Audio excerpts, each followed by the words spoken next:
Hello प्यारे बच्चों, स्वागत है आपका हमारे एक न्यू सेशन में। और आज हम पढ़ने जा रहे हैं क्लास 10 का चैप्टर नंबर 3 दो चरों वाले रैखिक समीकरण युग्म, जो कि हमारी प्रश्नावली चल रही थी।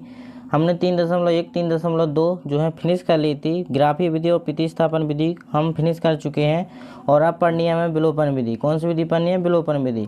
और हम जो है प्रश्नावली 3.3 में विलोपन विधि पढ़ेंगे और उसके उदाहरणों को भी समझेंगे विलोपन विधि से। और इसका जो कॉन्सेप्ट है वो भी हम इस वीडियो में समझेंगे। तो इस जो लेक्चर है, इस लेक्चर में सिर्फ हमें उदाहरण और कॉन्सेप्ट को समझना है। बहुत ही अच्छी तरह से समझाएंगे, तो हमारे इस वीडियो के साथ बने रहिए। चलिए हम बिना टाइम वेस्ट किए सबसे पहले विलोपन विधि को समझते हैं कि विलोपन विधि होती क्या है। तो विलोपन विधि किसे कहते हैं? जिसे एक चर को विलुप्त करने की विधि भी कहा जाता है। हमें पता है कि हम यहाँ पर दो चरों वाले रैखिक समीकरण युग्म में पढ़ रहे हैं, जिसमें हमें दो समीकरण और दो हमें यहाँ पर चर दिए जाते हैं। तो विलोपन विधि में क्या होता है कि दो चरों में से एक चर को विलुप्त कर दिया जाता है, इसलिए इसे क्या कहा जाता है? विलुप्त करने की भी विधि कहा जाता है। और वहाँ से जब हमारा एक चर विलुप्त हो जाएगा तो हम वहाँ से एक चर का मान ज्ञात कर लेंगे, और उस चर का मान जब हमें ज्ञात हो जाएगा तो हम दूसरे चर का भी जो है मान ज्ञात कर लेंगे। आपको इस विधि को अच्छे से समझाने के लिए हम यहाँ पर एक एग्जाम्पल लेते हैं। इस विधि की कोई भी कुछ भी परिभाषा नहीं है, बस आप ये समझ लिए कि इसके जो नाम से ही हमें पता चलता है विलोपन, मतलब किसी भी एक चर को क्या करना? विलोप करना, यानी विलुप्त करना। तो हम इस उदाहरण के जरिए आपको इस विधि को अच्छे से समझाते हैं, बहुत ही सुंदरता से। तो चलिए हम इस को हम हल करते हैं, इस एग्जाम्पल को। तो सबसे पहले जैसे ही हम करते आ रहे हैं कि हम समीकरण नंबर 1 मानते हैं, समीकरण नंबर 2 मानते हैं, तो इसे भी हमें समीकरण नंबर 1 मानना है, इसे समीकरण नंबर 2 मानना है। अब हमें यहाँ पर क्या करना है? विलोपन विधि से इस सवाल को हल करना है। तो हल करने के लिए क्या करना पड़ेगा? इसमें से हमें किसी एक चर को क्या करना पड़ेगा? विलुप्त करना पड़ेगा।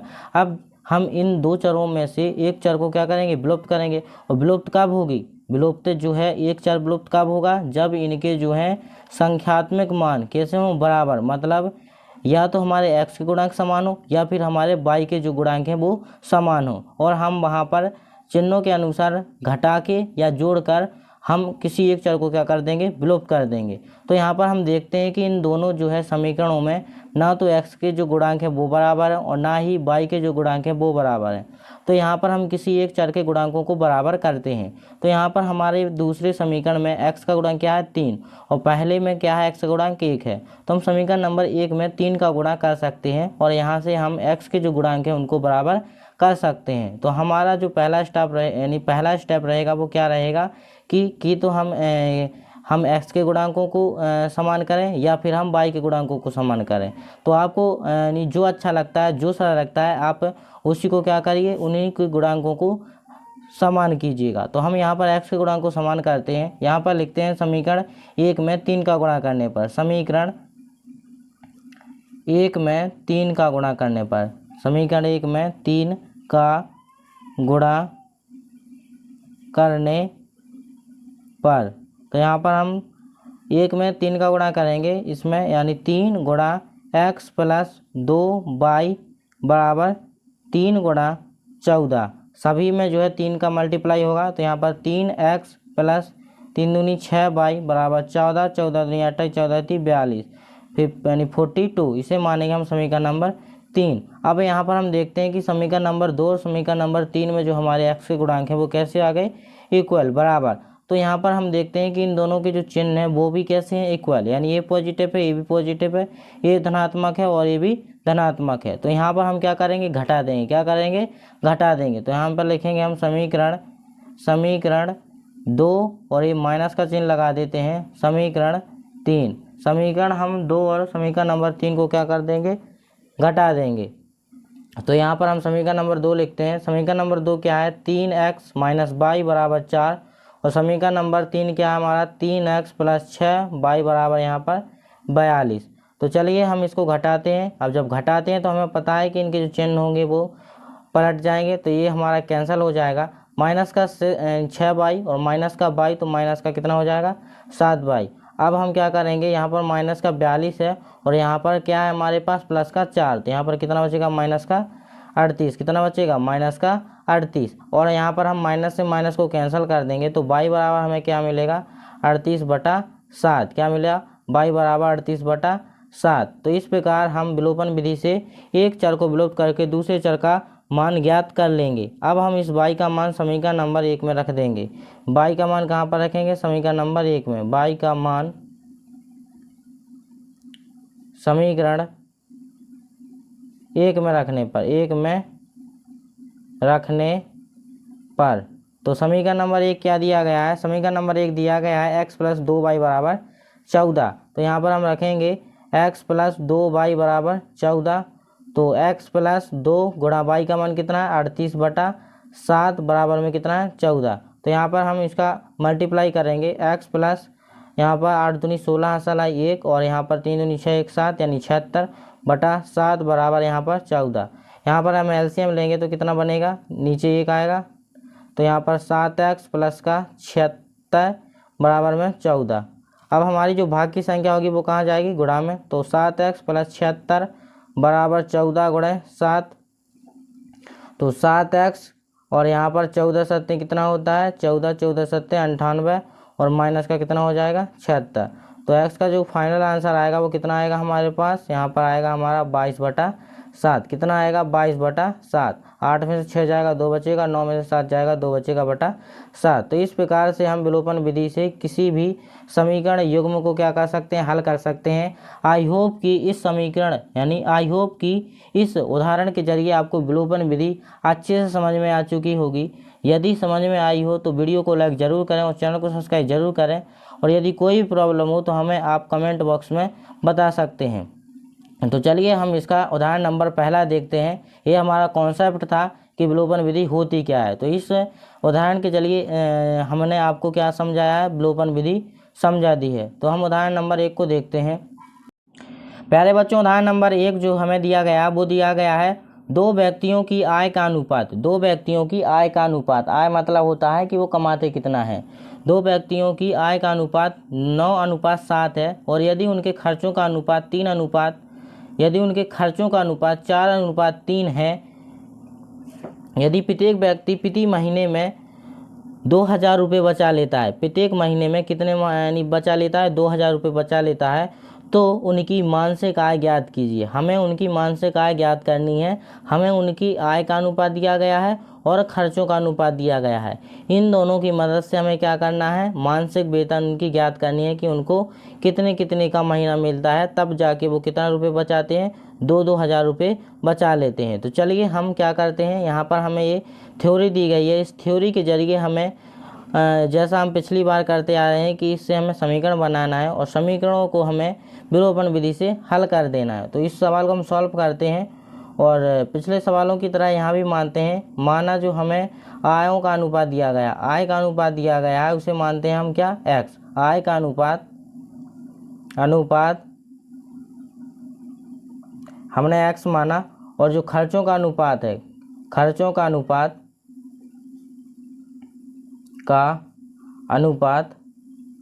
कितना हमने माना? y। कितना माना? y। तो जो हमारा क्वेश्चन है उस क्वेश्चन के अनुसार क्या हो जाएगा? क्वेश्चन के अनुसार हो जाएगा हमारा क्या?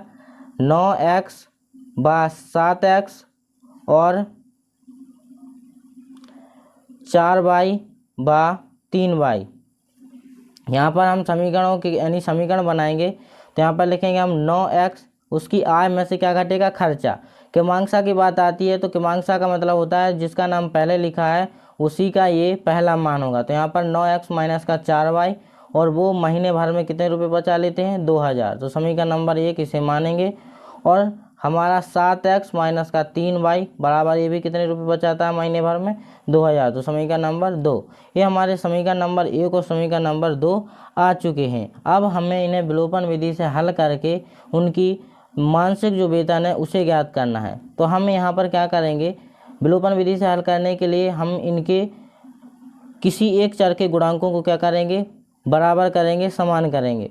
तो यहाँ पर हम y के जो हैं गुणांकों को समान करेंगे क्योंकि इसके जो गुणांक है वो हमें यहाँ पर छोटे दिए गए हैं, यहाँ पर संख्याएं बड़ी हैं।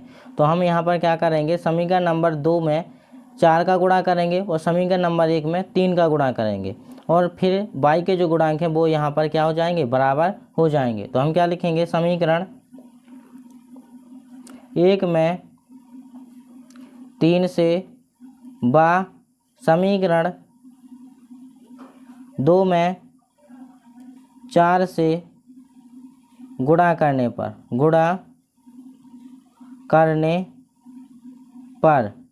तो हम यहाँ पर गुणा करेंगे। समीकरण नंबर 1 में करेंगे 3 से, तो 3 का करेंगे 9 से, तो 9 यानी 3 9 27 x माइनस 3 चौको 12 y बराबर 3 दूनी 6 यानी 6000। इसे मानेंगे हम क्या, हाँ कुछ नहीं मानेंगे, यहीं रहने देंगे। और हम समीकरण नंबर 2 में 4 का करेंगे, तो यहाँ पर 4 7 28 x माइनस 4 3 12 y बराबर 4 दूनी 8 यानी 8000। अब हम इन दोनों को क्या कर देंगे, यहीं घटा देंगे।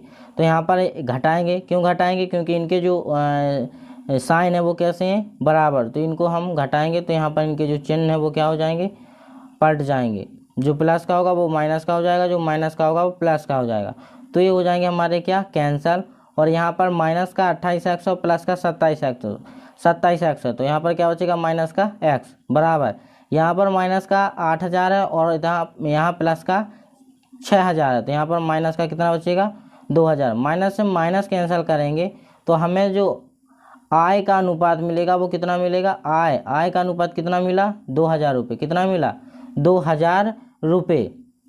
तो यहाँ पर जो है हम यहाँ पर 9x के लिए निकालेंगे, तो यहाँ पर पहले व्यक्ति की जो आय होगी वो कितनी होगी, 18000, और दूसरे के लिए कितनी होगी, 7, यानी 7 गुणा कितना होगा, 2000 यानी 14000। तो पहले व्यक्ति की जो आय होगी वो क्या होगी हमारे पास 18000 रुपये, और दूसरे व्यक्ति की जो आय होगी वो कितनी होगी, 14000 रुपये। अब हमें इनके खर्चों का पता लगाना है कि ये कितना खर्च करते हैं, तब जाके 2000 रुपये बचा लेते हैं। तो हम यहाँ से भी जाहिर सी बात है कि यहाँ पर यदि ये 16000 खर्च करेगा तो ये 2000 बचा पाएगा, और यदि ये 12000 खर्च करेगा तो ये 2000 बचा पाएगा। तो हम इसका जो है अब हम खर्चों का अनुपात भी निकाल लेते हैं। तो चलिए हम खर्चों का अनुपात निकालते हैं। x का मान, खर्चों का अनुपात कैसे निकालेंगे हम, x का मान समीकरण नंबर 1 में रख देंगे। x का मान समीकरण 1 में रखने पर तो समीकरण नंबर 1 क्या था हमारे पास, 9x माइनस 4y बराबर 2000। यहाँ पर x का मान रखेंगे, यानी 9 गुणा 2000 माइनस 4y बराबर 2000। तो 9 दूनी 18 माइनस 4y बराबर 2000। तो अब 18000 को करेंगे पक्षांतर, तो माइनस का 4y, 2000 माइनस का 18000, तो माइनस 4y बराबर 18000 में से 2000 जाएगा तो माइनस का 16000, माइनस से माइनस कैंसिल होगा, तो y बराबर 16000 बटे 4। 4 के यानी 4 से करेंगे कैंसिल, तो इससे 4 कैंसिल करेंगे तो कितना आएगा हमारे पास, 4000। यानी जो खर्चों का अनुपात है वो कितना निकला हमारे पास, 4000। खर्चों का अनुपात 4000 निकला, तो 4 y बराबर कितना होगा हमारा, 4 गुणा 4000, यानी यहाँ पर आएगा 16000 रुपये। कितना आएगा, 16000 रुपये। यानी पहला व्यक्ति जो है 16000 खर्च करता है, और दूसरा जो व्यक्ति है वो कितने खर्च करता है, 4 3 12, यानी 12000 रुपये खर्च करता है। तब जाके वो क्या कर सकता है, 2-2000 रुपये बचा सकते हैं वो लोग। तो हम यहाँ पर अथवा में यानी अथा में क्या लिख सकते हैं, अतः दोनों व्यक्तियों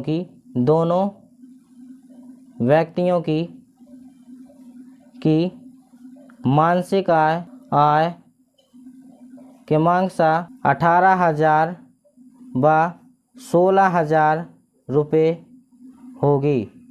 डैट इज करेक्ट आंसर। ये हमारे उदाहरण नंबर पहले का आंसर है। अब हम इसका उदाहरण नंबर दूसरा करते हैं।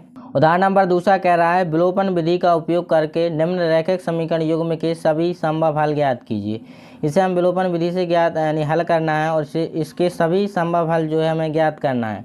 तो समीकरण नंबर 1 मानते हैं और समीकरण नंबर 2 मानते हैं। सबसे पहले इनके गुणांकों को इक्वल करेंगे किसी भी एक चर के। अब तो हमें बहुत ईजी होने लगी है कि विलोपन विधि है क्या। तो यहाँ पर हम क्या करेंगे, समीकरण नंबर 1 में 2 का गुणा कर देंगे। किसका गुणा कर देंगे, 2 का। और जब हम 2 का गुणा करेंगे तो यहाँ पर जो x के जो गुणांक होंगे वो कैसे हो जाएंगे, समान।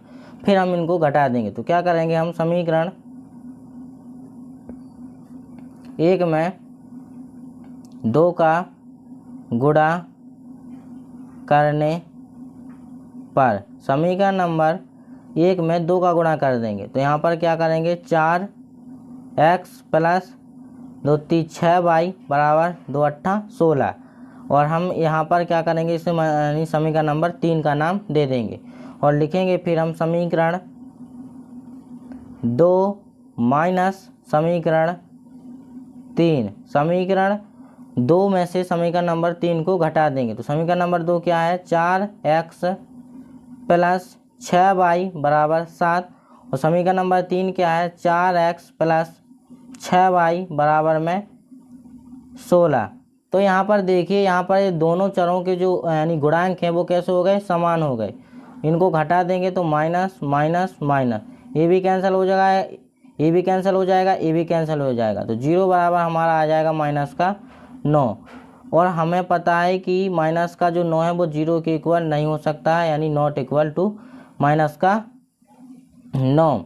तो यहाँ पर हम क्या लिखेंगे, यह जो कथन है वो कैसा है, कथन है, असत्य कथन है। कैसा कथन है, यह असत्य कथन है, क्योंकि ये कभी हो ही नहीं सकता कि जो हमारा 0 है वो माइनस की संख्या के बराबर हो। तो ये हमारा एक असत्य कथन है। असत्य कथन क्यों है, क्योंकि यहाँ पर ये देखिए कि यहाँ पर a1 व a2 और b1 व b2 के मान कैसे हैं, बराबर हैं, जो कि इसका ग्राफीय विधि में हल कैसा होता, इसका ग्राफीय विधि में हल कैसा होता, समांतर रेखा। और ये हमारी बीजगणितीय विधि है। तो हमने साइड में पढ़ा था कि बीजगणितीय विधि में इस कंडीशन में हमारा जो है सवाल का हल कैसा होगा, कोई भी हल नहीं होगा। तो इस स्थिति में हम क्या लिख सकते हैं, अतः दिए गए रैखिक समीकरण युग्म का, रैखिक समीकरण युग्म का कोई भी हल नहीं होगा, का कोई भी हल नहीं होगा। तो इस प्रकार से हमारा उदाहरण नंबर 2 आसानी से सॉल्व होता है। आई होप कि आपको ये सवाल समझ में आया होगा। यदि समझ में नहीं आया तो आप एक बार उस चार्ट को, सारणी को देख सकते हैं कि इस कंडीशन में हमारी बीजगणितीय विधि में कौन सा हल था। अब हम उदाहरण नंबर 3 को करते हैं। प्यारे बच्चों, अब उदाहरण नंबर हमारे पास 3 है। उदाहरण नंबर 3 कह रहा है, 2 अंकों की एक संख्या तथा उसके अंकों को पलटने पर बनी संख्या का योग 66 है। यदि संख्या के अंकों का अंतर 2 हो तो संख्या ज्ञात कीजिए। हमें जो है 2 अंकों की एक संख्या दी गई है। अब हम जानते हैं कि 2 अंकों की संख्या में क्या होता है, इकाई का पद होता है और दहाई का पद होता है। तो वहाँ पर 2 अंकों की एक संख्या है तथा उस संख्या को पलटने पर जो संख्या बनती है, तो इस संख्या और इस संख्या जो पलटने पर संख्या बनी है, उन दोनों संख्याओं का योग, मतलब यहाँ पर समझने की कोशिश कीजिएगा। 2 अंकों की संख्या मतलब जो हमारी 2 अंकों की संख्या बनेगी, उस संख्या का और उस संख्या जो हमारी 2 अंकों की संख्या बनेगी, उस संख्या को पलटने पर इन दोनों संख्याओं का जो योग होगा वो कितना होगा, 66 होगा। कितना होगा, 66। यदि संख्या के अंकों का अंतर 2 हो तो हमें जो है संख्या ज्ञात करिए। ये हमारी फर्स्ट कंडीशन है और ये हमारी सेकंड कंडीशन है। यहाँ से हमारा समीकरण नंबर 1 बनेगा और यहाँ से समीकरण नंबर 2 बनेगा और हम इन दोनों समीकरणों को बनाकर विलोपन विधि से हल कर देंगे। तो चलिए हम इस सवाल को सॉल्व करते हैं।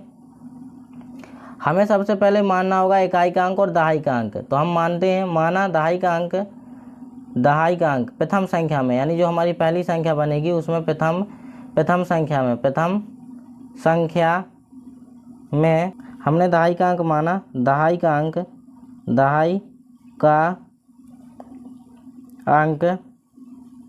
x व इकाई का अंक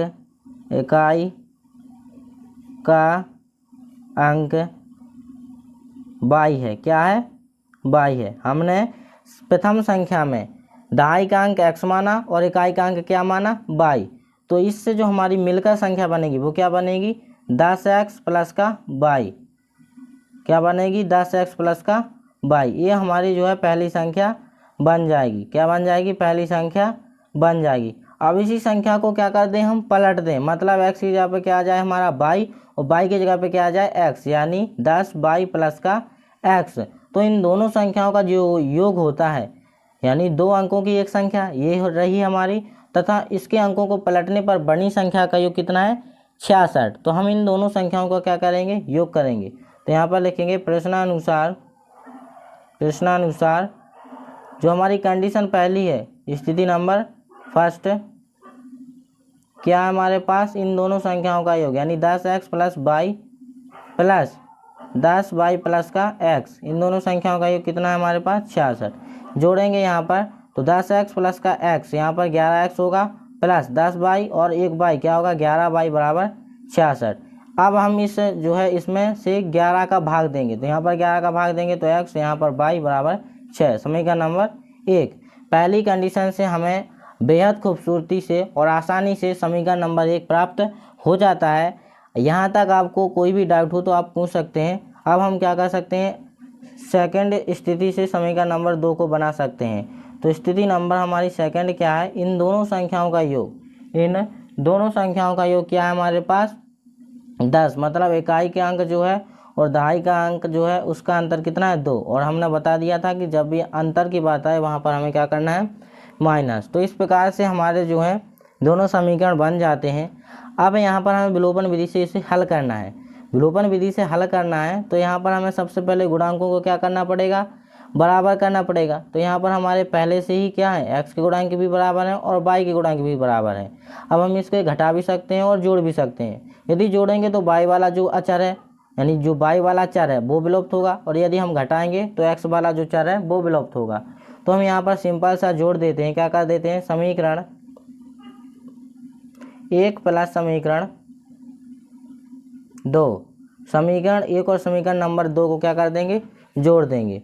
तो x प्लस वाई बराबर 6 और x माइनस वाई बराबर 6, यानी x माइनस वाई बराबर 2। इसको जोड़ेंगे तो चिन्ह नहीं पलटेंगे, इससे कैंसिल हो जाएगा। x प्लस x कितना होगा हमारा 2x, और 6 और 2 कितना होगा 8, यानी x बराबर कितना आ जाएगा हमारा 8/2, यानी x बराबर कितना मिला हमें 4। x बराबर कितना मिला हमें 4। अब x का मान हम समीकरण नंबर 1 में रख देंगे।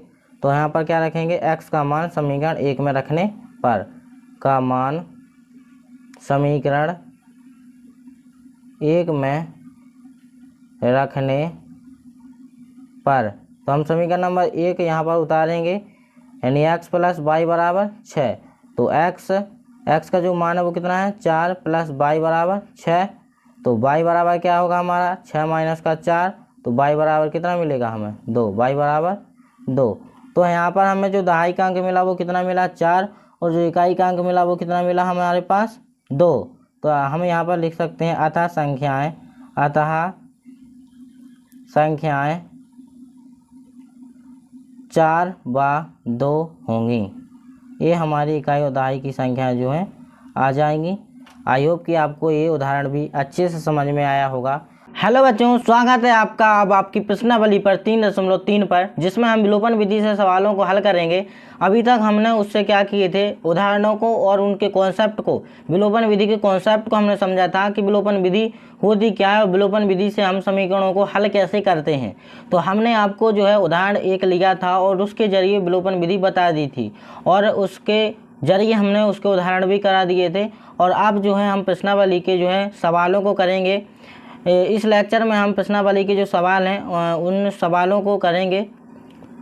तो चलिए हम पहला सवाल देखते हैं प्रश्नावली का। आप जानते हैं कि यहाँ पर प्रश्नावली 3.3 है, अध्याय हमारा 3 चल रहा है और कक्षा जो है 10 है। तो विलोपन विधि हमें यहाँ पर पढ़नी है। तो पहला समीकरण, यानी जो पहला सवाल दिया गया है वो क्या दिया गया है, निम्न समीकरणों के युग्म को विलोपन विधि तथा प्रतिस्थापन विधि या प्रतिस्थापन विधि से हल कीजिए, कौन सी विधि अधिक प्रयुक्त है। तो बच्चों यहाँ पर हमें पता है कि हमने यहाँ पर प्रतिस्थापना जो विधि है वो पढ़ चुके हैं।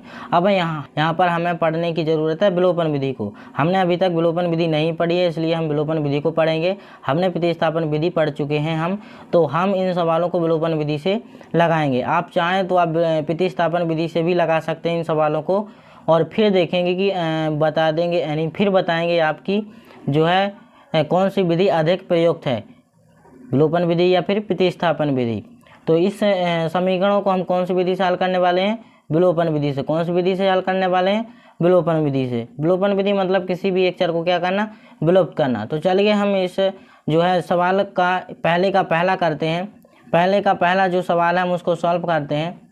तो पहले का पहला सवाल हमें क्या दिया गया, x प्लस वाई बराबर में 5 और दूसरा क्या दिया गया है इसका समीकरण 2x माइनस 3y बराबर में 4। अब हमें क्या करना है प्यारे बच्चों, तो बच्चों हम जानते हैं कि विलोपन विधि को हल करने के लिए हमें क्या करना पड़ता है, इनके जो गुणांकों को बराबर करना पड़ता है। या तो हमारे पास x के गुणांक जो है बराबर हों या फिर हमारे पास y के जो गुणांक हैं वो बराबर हों। तो यहाँ पर हमें जो है किसी एक चर के गुणांकों को क्या कर लेना है, बराबर कर लेना है। तो यहाँ पर हम देखते हैं कि समीकरण 2 में जो x का गुणांक है वो कितना है, 2 है, और समीकरण 1 में जो x का गुणांक है वो कितना है, 1 है। तो यहाँ पर हम क्या करेंगे, यहाँ पर हम सिंपली 2 का गुणा किसमें कर देंगे, पूरे समीकरण नंबर 1 में। तो क्या करेंगे, हम लिखेंगे समीकरण 1 में 2 का गुणा करने पर, किसका गुणा करने पर, 2 का गुणा करने पर।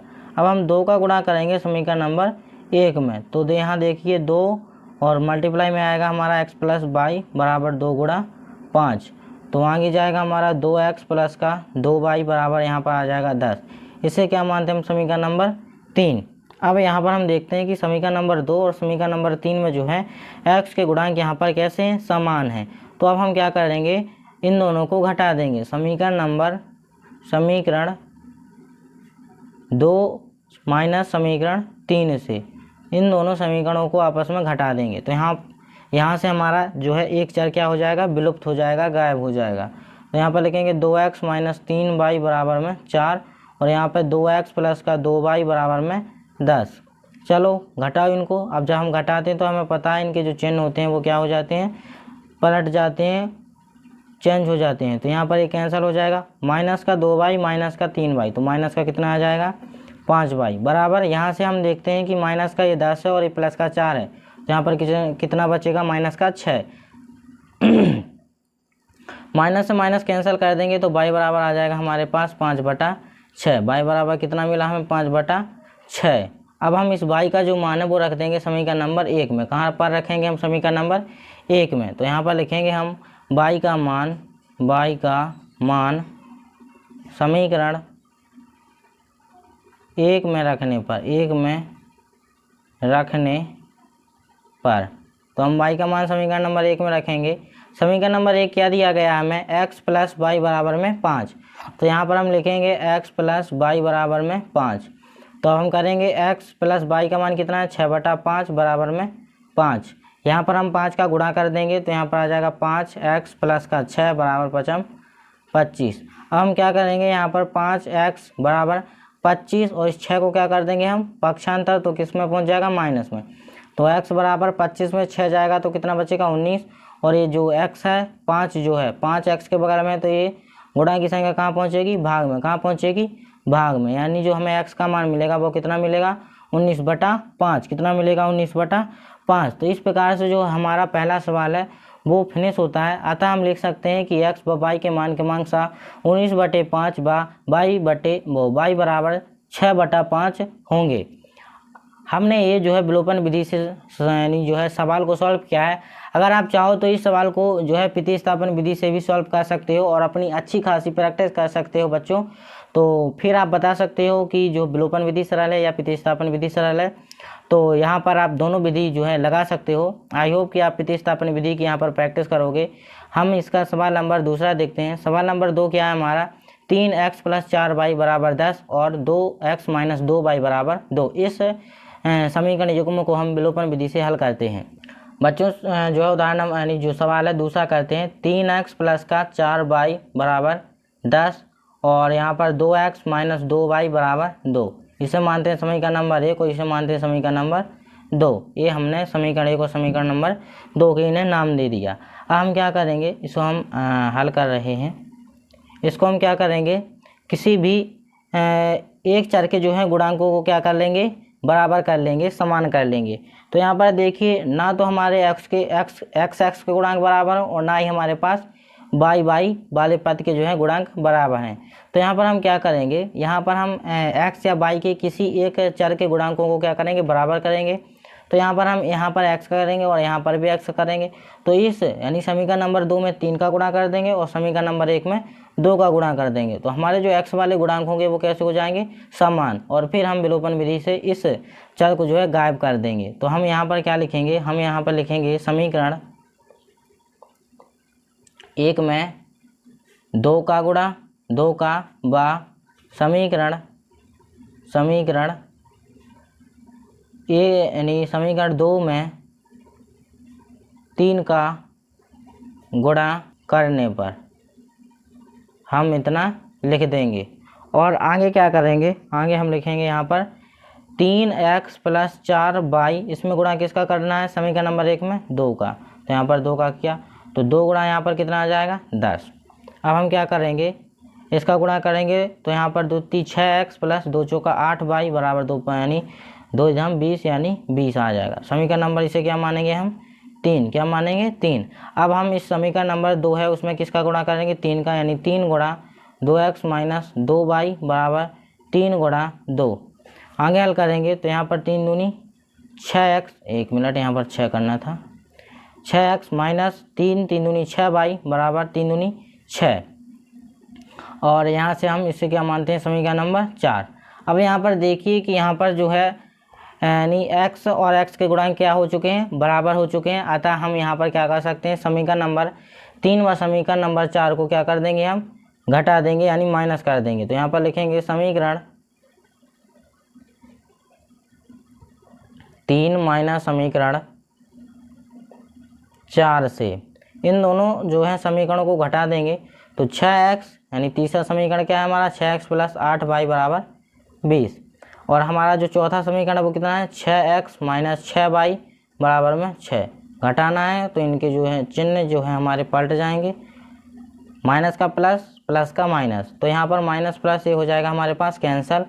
और यहाँ पर प्लस का 6y है और प्लस का 8y है, तो 6 और 8 क्या होता है हमारा 14y बराबर 20 में से हमारा 6 जाएगा तो कितना बचेगा 14, कितना बचेगा 14। तो y बराबर क्या आ जाएगा हमारे पास 14/14, यानी y का मान कितना आ गया प्यारे बच्चों 1, कितना आ गया 1। अब है हम जो है y का मान कहाँ पर रख देंगे, समीकरण नंबर 1 में। कहाँ पर रख देंगे, समीकरण नंबर 1 में। यहाँ पर 3x + 4y बराबर 10 में किसका मान रख देंगे, y का मान। तो यहाँ पर लिखेंगे हम क्या, y का मान समीकरण 1 में रखने पर, 1 में रखने पर, तो समीकरण नंबर 1 लिखेंगे 3x + का 4y बराबर 10।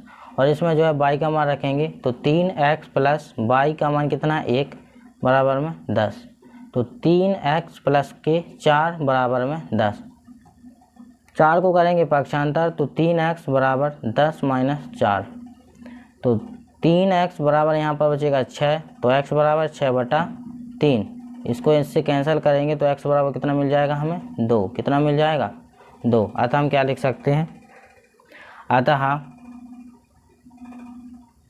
x व y के मान के मांगसा 2 व 1 होंगे। तो हमने इसे विलोपन विधि से इसके जो है मान ज्ञात किए। आप चाहो तो प्रतिस्थापन विधि से इस सवाल को हल कर सकते हो। चलिए हम इसका जो है सवाल नंबर 2 करते हैं। प्यारे बच्चों, आपको इसी प्रकार से जो है सवालों को अपने एग्जाम में कर देना है। आपको पूरे में पूरे मार्क यानी जो अंक हैं वो प्राप्त होंगे। तीसरा सवाल करते हैं हम बच्चों। तीसरा सवाल है हमारे पास 3x - 5y - 4 बराबर 0 और 9x बराबर 2y + का 7। तो यहाँ पर जो हमें इक्वेशंस दिए गए हैं, समीकरण दिए गए हैं, वो यहाँ पर हमें पूरी तरह से सॉल्व नहीं दिए गए हैं। इनको हमें सबसे पहले सॉल्व करना होगा। तो हम क्या करेंगे, यहाँ पर 3x - 5y इसी साइड रखेंगे, इस 4 को साइड पक्षांतर कर देंगे।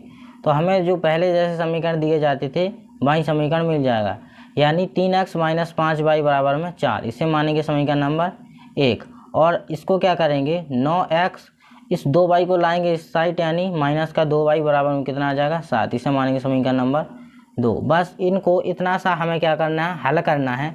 और जैसे ही हमारी आगे के स्टेप हैं, जैसे ही हमारे आगे की प्रक्रिया है, उसी प्रकार से हमें सवालों को हल करना है। तो हम जानते हैं कि हमें विलोपन विधि से हल करने के लिए किसी एक चर के गुणांकों को क्या करना पड़ता है, समान करना पड़ता है।